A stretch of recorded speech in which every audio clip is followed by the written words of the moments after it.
I, Vraal Ossen, Senior Observer of the Galactic Science Tribunal, have filed exactly 347 formal reports in my career. Reports about supernovae, reports about collapsed civilizations, reports about weapons that could rearrange the molecular structure of entire moons. None of those reports embarrassed me. This one did. Let me explain. The year was, by your human calendar, something you would call a Tuesday, which I learned later is a day humans already associate with mild suffering. Fitting. Deeply, profoundly fitting. The Galactic Science Tribunal had convened on the deliberation platform of Torrvite station, a structure so magnificent, so architecturally perfect, that simply standing inside it made lesser species feel intellectually inferior. That was, I must confess, entirely intentional. The tribunal had designed it that way. High ceilings, cold light, seats arranged so that whoever stood at the center podium felt very, very small. We had invited the human, I use the word invited the way one might invite an insect to observe a symphony. We did not expect participation, we expected spectacle, a brief educational moment where the newest species in the Galactic Cooperative would present their so-called breakthrough. We would nod politely, and then we would move on to actual science. Her name was Dr. Mira Voss. She was, by human standards, what they call unremarkable in appearance. Medium height. Brown hair pulled into a structure that seemed to serve no aerodynamic or ceremonial purpose. She wore a coat with a stain near the left pocket that I later confirmed was coffee, a human stimulant they consume in quantities that would hospitalize a Grellian ox. She carried one case. One single case. Not a fleet of support drones, not a team of 20 assistants, not the 17-tier presentation hologram that Councillor Fixdora had brought last month to explain a new type of propulsion engine, complete with live orchestra accompaniment. One case. My colleague sub-observer Tello Uric leaned over to me and whispered, "Is that all of it?" "Apparently," I said. Tello made the sound our species produces when something is both sad and funny, a sort of wet clicking noise. Several others nearby joined in. Mira Voss heard it. She did not flinch. Grand Arbiter Savan Kreth, who had presided over the tribunal for 60 of your human years, and whose patience was legendary only because no one had ever truly tested it, gestured from his elevated seat. "Dr. Voss," he said, in the universal translation tone that managed to sound condescending in every language simultaneously, "you may begin." She set her case on the podium table. She opened it. Inside was a device roughly the size of what humans call a lunchbox. Silver, matte finish, no visible power source, no display screen, no dramatic glowing core, just a box with a single button on top. A single button? The chamber was silent for exactly 4 seconds before the laughter started. Not polite laughter, not the restrained, dignified chuckling of superior intellects amused by something cute. This was full, open, multi-species laughter. Councillor Torrvite of the Pyrithian Assembly actually slapped the table. Ambassador Dron from the Velkari Consortium covered his secondary face with his primary hands, which is the Velkari equivalent of losing composure entirely. I did not laugh. Not because I was above it. I want to be very honest about this. I did not laugh because my translator was lagging, and by the time I understood what I was looking at, the moment had already passed. I caught up quickly. I smiled. I am not proud of this. Mira Voss waited. She stood at that podium, surrounded by the laughter of 43 of the most scientifically advanced beings in the known galaxy, and she waited. She had her hands resting flat on the table on either side of the box. She was not smiling. She was not angry. She had the expression of someone who had already calculated exactly how this moment would end, and was simply allowing time to catch up to her math. That expression should have been our first warning. It was not. Grand Arbiter Kreth eventually restored order with the formal gavel, a ceremonial tool that, given the tribunal's history, had struck the sound plate approximately 40,000 times, usually for dramatic disagreements over quantum entanglement theory. Today, it was being used to stop people from laughing at a box with a button. "Dr. Voss," Kreth said, and to his credit, he had recovered his professional tone, though I noticed the small tremor at the edge of his fourth mouth, which meant he was still suppressing amusement. "Perhaps you would care to explain the device." "Yes," she said. That was it, just yes. She did not say thank you for this opportunity. She did not say it is an honor to address such distinguished minds. She said yes, and then she began. "What you are looking at," she said, is a recursive entropy stabilizer. It operates on a principle your current scientific framework does not have a category for, so I am going to describe it in terms you can map to existing understanding. Briefly, because the math takes about 9 months to fully explain and I have been allocated 12 minutes, she glanced at the timer above the podium. 11 now. Tello leaned toward me again. Did she just? Yes, I said. Bold, Tello said. Or stupid, I said. We would both be revising that opinion within the hour. Here is what I understood from her 11-minute presentation, pieced together from my notes, the tribunal's official recording, and my own considerable effort to remain objective despite the growing sensation that the floor was very slowly dropping beneath me.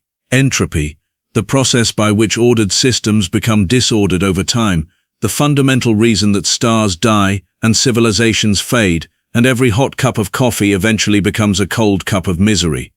Entropy had always been treated as a wall, not a door, not a dial, a wall. The Valkyrie had once proposed a theoretical model for entropy redirection. It took them 400 years of research and produced a paper so dense it had its own gravitational field. Their conclusion, the wall could not be moved. It could theoretically be walked around if you had 4,000 years and a particularly good pair of shoes. Mira Voss had, apparently, found a shortcut. What her device did, as best as I can explain without misrepresenting the science, was not stop entropy. It did not reverse entropy. It made entropy forget where it was going. She described it using the analogy of a river. Entropy, she said, is a river. Every river follows the path of least resistance. What her device did was introduce a localized field that made every direction look equally resistant to the river, and when every direction looks the same, the river stops. It pauses. And in that pause, you can do things. What kind of things? Councillor Torrvite asked, and I noticed that he was no longer smiling. Well, Mira said, in the last 14 months of testing, we have used it to halt the cellular decay of organic tissue for periods of up to 6 hours. We have stabilized a collapsing magnetic field in a test chamber the size of a gymnasium. We have extended the operational lifespan of a matter-energy converter by what our projections suggest is approximately 300%. Silence. Different kind of silence than before. Before, the silence had been the silence of people trying not to laugh. Now it was the silence of people running very fast calculations and not liking where the numbers were landing. And, she said, reaching toward the box, I have a live demonstration prepared. I want to pause here and describe the atmosphere in the deliberation platform at this specific moment, because I think it is important for the record. 43 of the galaxy's greatest scientific minds were sitting in a room with a human woman and a box with a button. 20 minutes ago, they had been laughing. Now, no one was making a sound. Ambassador Dron had both sets of hands visible, which meant he was not hiding anything, which meant he was genuinely paying attention, which almost never happened. Councillor Fikes Dora, who had brought the 17-tier hologram with the orchestra, was leaning forward so far in her seat that her chest ridge was resting on the table edge. Grand Arbiter Kreth had not blinked in approximately 90 seconds, and Tello, who had made the wet clicking sound, had his translation module turned up so high I could hear the faint hum of it from 3 seats away. Mira Voss placed her right index finger on the button. The field activates within a 30-centimeter radius of the device, she said. What I am going to demonstrate is the halting of oxidation. There is a cut apple in a sealed container inside this box. It was cut 4 hours ago. Under normal conditions, it should currently be significantly browned. When I activate the field, you will see the decay halt in real time. And then, she paused, I will show you something else. What something else? Tello whispered to me. I don't know, I whispered back. Should we be concerned? I think, I said, watching Mira Voss's expression, which had shifted in a very subtle way that I could not quite read but which made something in my secondary nervous system sit up straight. That concern might be the appropriate response. Yes. She pressed the button. The box hummed, softly, a sound like the very lowest note a very calm instrument might produce. Not threatening, not dramatic, just present. The display panel on the inner lid of the case lit up, showing a sealed transparent chamber. Inside it was, as she had said, a cut apple, human fruit, red, and it was, as she had predicted, browned along the cut edges, in the way organic matter browns when exposed to oxygen and time. Then the field activated. The browning did not reverse. It stopped. Not slowed, stopped. It was, I admit, not visually spectacular. It looked like someone had pressed pause on a very small, very mundane video. The apple sat there. Still, the already browned edges remained, but no new decay appeared. The internal sensors we were reading on our personal panels confirmed what we were seeing. Oxidation rate, 0. Cellular breakdown, halted. Entropy coefficient within the field boundary, functionally 0. 0. That number had never appeared on any scientific instrument in any legitimate reading in the history of the Galactic Cooperative. Not once. 0 entropy was, by established galactic physics, not a measurement. It was a fantasy. It was now a Tuesday morning in a box. Nobody laughed. Now, Mira said, there's something else. She reached into a secondary compartment of the case and removed a second sealed container.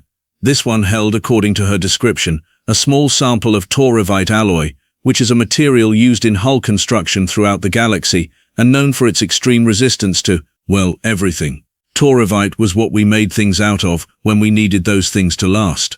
It did not corrode. It did not degrade. Under normal conditions, it would outlast the star systems it was built to orbit. She placed it inside the field. The entropy coefficient inside this field is 0, she said, which means this alloy, inside this field, is not just preserved, it is for the duration of field activation, in a state of absolute material stability. Yes, said Fixdora, and her voice was doing the thing Valkyrie voices do when they are being very carefully controlled, which is when they are most dangerous. And outside the field, what happens? Mira smiled for the first time. It was not a large smile, it was a precise one. I was hoping someone would ask that, she said, and she reached for the field control that would shift the boundary. What happened next lasted approximately 8 seconds. 8 seconds that I, Vraal Ossen, senior observer of the Galactic Science Tribunal, will spend the rest of my career describing in the paperwork I am still, at this moment, still filing. She shifted the field boundary. Not off, not fully. She reduced the radius so that the Torrvite sample was partially inside and partially outside the field simultaneously. And the portion outside the field began to age. Not corrode, not crack, age. At an accelerated rate. As though the decades the field had been holding back were rushing in to collect their debt all at once. Within 4 seconds, the portion of the Torrvite outside the field had degraded by what our instruments estimated as the equivalent of 600 years of standard exposure. Within 8 seconds it had crumbled. Torrvite, the material we made Starfleet hulls from, the material we built our most permanent structures with, the material that was, by every scientific framework we possessed, functionally indestructible, it crumbled. Like old bread. Like something left too long on a shelf. On a Tuesday morning. In a box. The silence that followed was not the silence of awe. It was the silence of 43 beings simultaneously realizing that every calculation they had based their careers on had just become interesting historical context. And Mira Voss stood there, hands on the table, that precise small smile still in place, and said nothing. Because she did not need to. Grand Arbiter Kreth, who had presided over this tribunal for 60 years and whose composure was supposedly unshakable, said, in a voice that was barely above a whisper, "How long have you had this operational prototype?" Mira said. "About 2 years." Another silence. 2 years, Tello said. Not to anyone in particular. We were still running trials, she said pleasantly. We wanted to be sure. Fixdora stood up slowly. Dr. Voss, what is the maximum field radius this device can produce? Mira tilted her head slightly. The one I have here, she said, 30 centimeters. A collective exhale around the chamber. Relief, manageable, small, contained. The one we have back home, she said, and there was something in her tone, something absolutely calm and completely terrifying, covers approximately 6 city blocks. The relief left the room so fast I felt a breeze. I ended my official observation session at that point to file an emergency preliminary report, which protocol required me to label with urgency code Amber 7, reserved for developments that may necessitate a fundamental revision of established galactic scientific consensus. I had used Amber 7 exactly once before, in 31 years of service. I was already drafting the second one before I reached the corridor. Behind me, I could hear the tribunal chamber erupting into questions, rapid fire overlapping, voices from a dozen species tumbling over each other in translation static and poorly controlled alarm. And through it all I could hear Mira Voss's voice, steady and unhurried, answering one question at a time. Not nervous, not triumphant, just thorough. I stopped in the corridor and looked back through the observation panel at the chamber, at the 43 most powerful scientific minds in the galaxy, all now leaning forward, all paying attention in a way they had absolutely not been doing 40 minutes ago. And at the human scientist at the center of it, standing next to a box with a button, I wrote one line at the top of my preliminary report before I filled in any of the formal fields. It said, "We made a mistake," and it had brown hair and a coffee stain on its coat. Then I finished the report, and I went to find a very strong drink. I, Vraal Ossen, Senior Observer of the Galactic Science Tribunal, have a confession to make. After I filed my Amber 7 report, went to find that strong drink, and sat in the station's observation lounge staring at the slow rotation of the gas giant below Zorro Vekis station, I did something I have never done in 31 years of professional service. I went back, not because protocol required it, not because the tribunal had recalled me. I went back because I could not stop thinking about the expression on Mira Voss's face when she said the one we have back home covers approximately 6 city blocks. It was not the expression of someone making a threat. It was not the expression of someone showing off. It was the expression of someone stating a fact the same way you would state the weather. Casual, informational, here is a thing that is true. You are welcome to do with it what you will. That expression kept me up at night. It still does.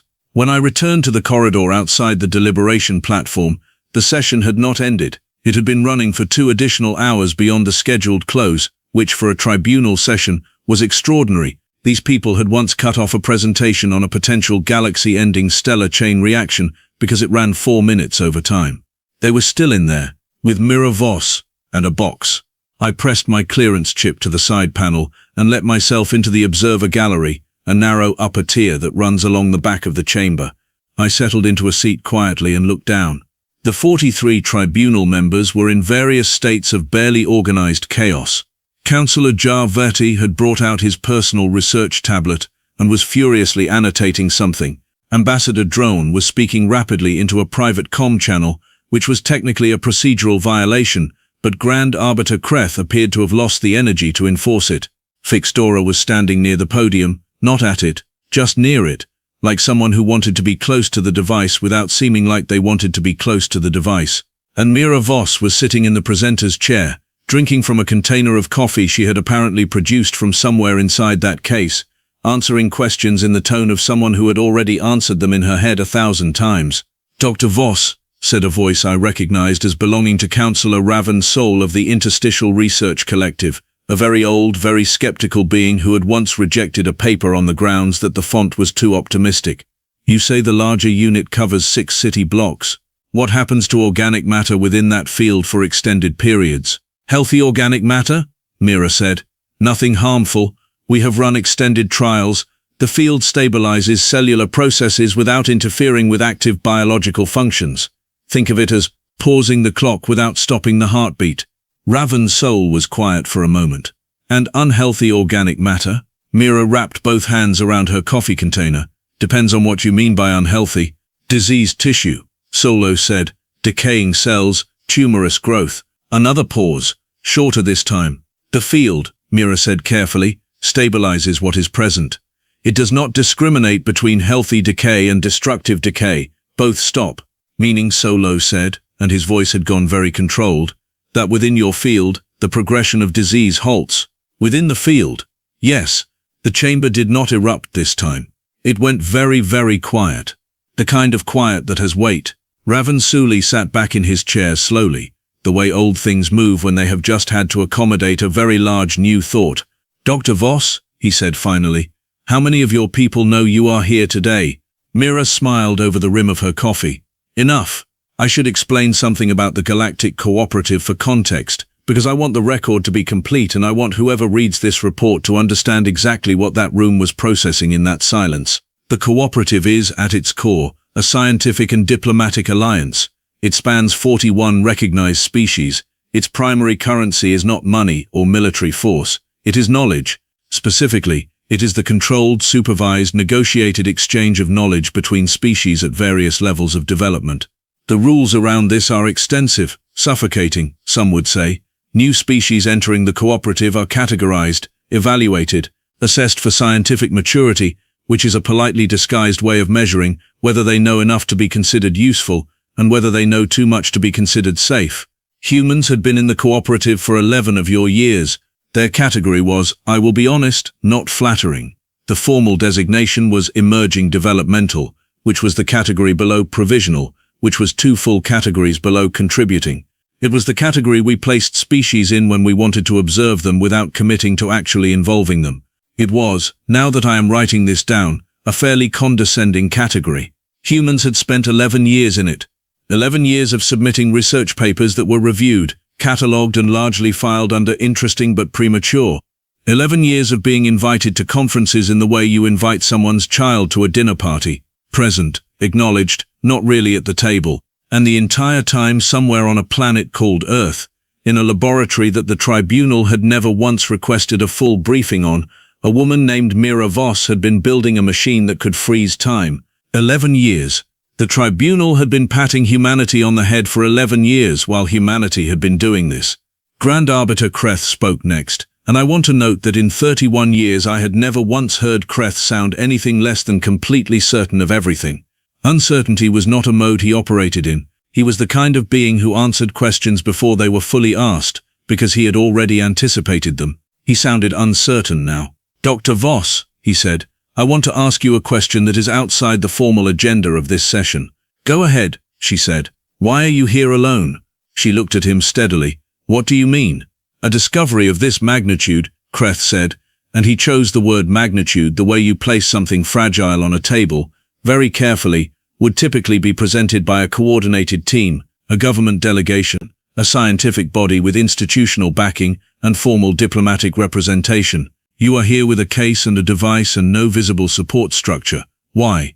Mira Voss set down her coffee. Because, she said, the last time humanity sent a coordinated team to present something to this tribunal, they were scheduled 40 minutes, given 12, interrupted 6 times, and their lead researcher was asked whether humans had independently developed long-range propulsion yet, which is a question you already knew the answer to, and asked it anyway to establish a hierarchy. Nobody spoke. I came alone, she said, because I did not want this to be a diplomatic event. I wanted it to be a scientific one. More silence. Also, she added, and there was something in her tone that I can only describe as extremely controlled amusement, I find that one person with one device is harder to dismiss than a delegation, harder to schedule past, harder to file under pending review. You can postpone a team. It is more difficult to postpone someone who is already standing at your podium.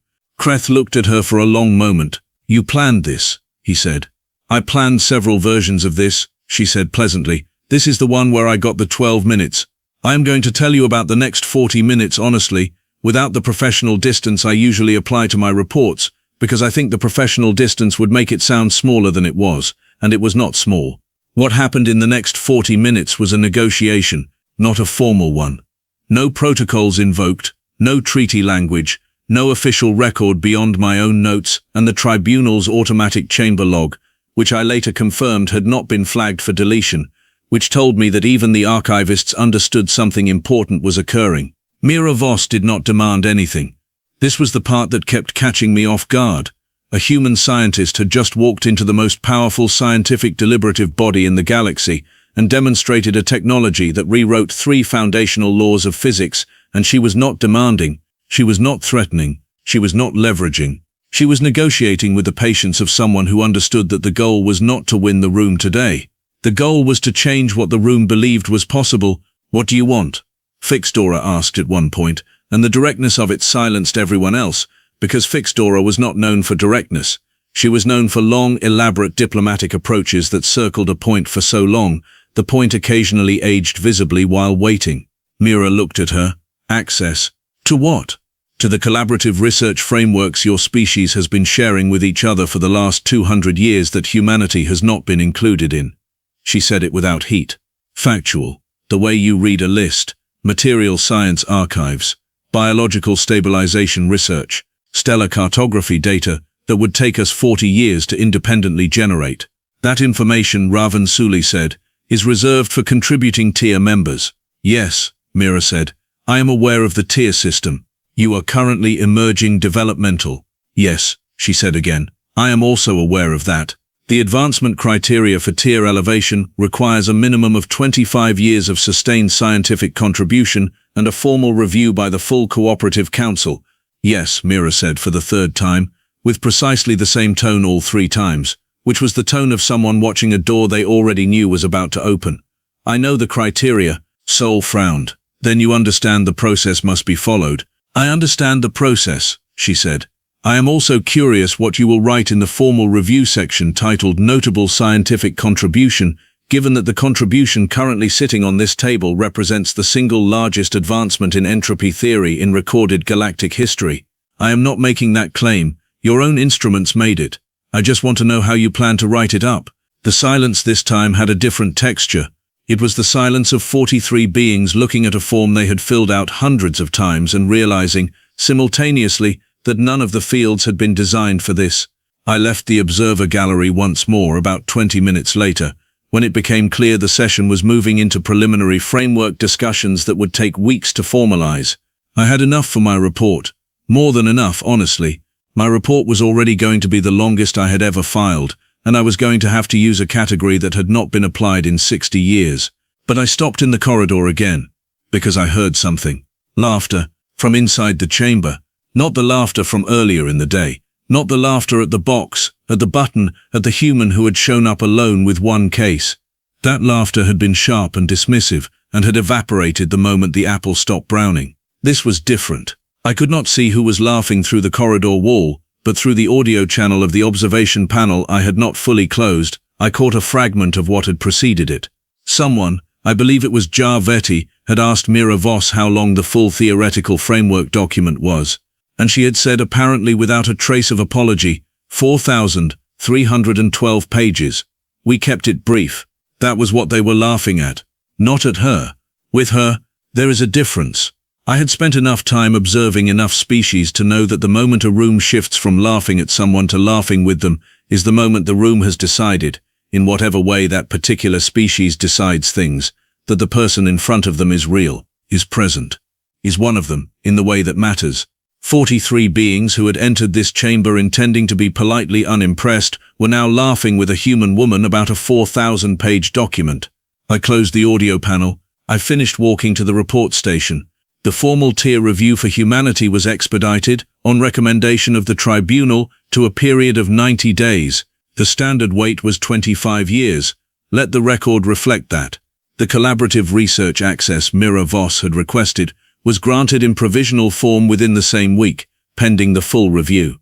Let the record reflect that too. The recursive entropy stabilizer was assigned a galactic patent classification, the first time in 11 years that a human technology had received one.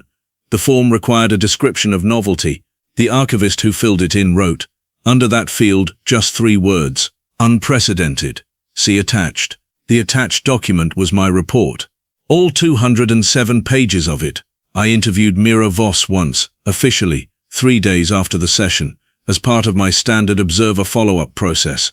We sat in one of the station's smaller meeting rooms. She had fresh coffee, the same coat, now with a second stain near the right cuff, that I did not ask about. I asked her one question that was not on the official form. When they laughed, I said, at the beginning, when you first opened the case and they saw the button, what were you thinking? She looked at her coffee for a moment. I was thinking, she said, that this was exactly what I expected, and that it was useful. Useful, I repeated. When people laugh at something, she said, they stop being careful around it. They stop their defenses. You can think much more clearly in a room full of people who are laughing at you than in a room full of people who are taking you seriously. One is more comfortable, the other is more productive. I wrote that down, not for the report, for myself. Were you nervous? I asked. She thought about it.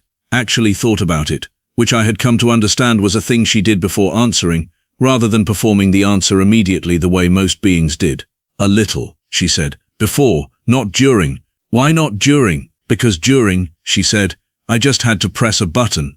The thing that haunts me most, and I use the word haunts because it is accurate and I am a thorough observer, is not the device, not the entropy field, not even the crumbled Torrvite, which still shows up in my dreams occasionally, looking like terrible bread. What haunts me is a conversation I had with Tello Uric, my colleague, on the last evening before we left Torrvite station, 2 weeks after the session. We were standing at the observation window, watching the gas giant do its slow, indifferent turning, and Tello said, "How many others do you think there are?" "Other what?" I said. "Other Mira Vosses," he said. "Other humans sitting in other laboratories, on that one planet, working on things we have not scheduled a slot to hear about, things we have not sent an invitation to, things we have filed under pending review and not looked at again."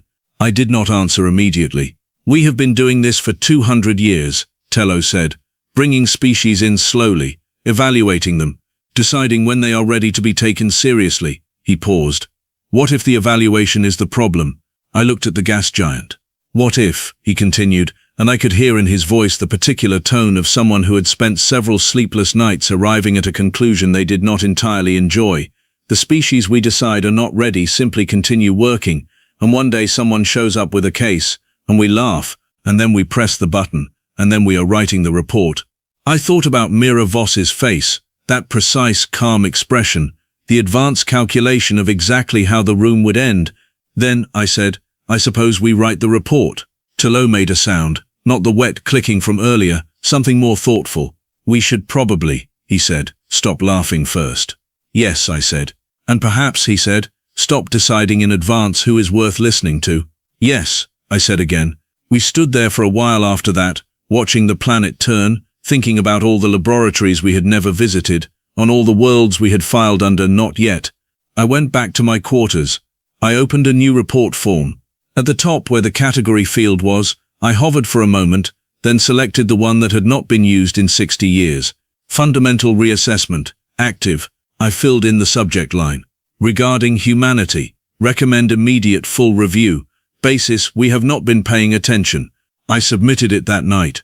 It was approved by morning, and somewhere on a small blue planet, in a laboratory that smelled of old coffee and worked equations, I have absolutely no doubt that someone was already building the next thing. We just did not know what it was yet. That, I had finally learned, was entirely our problem, not theirs.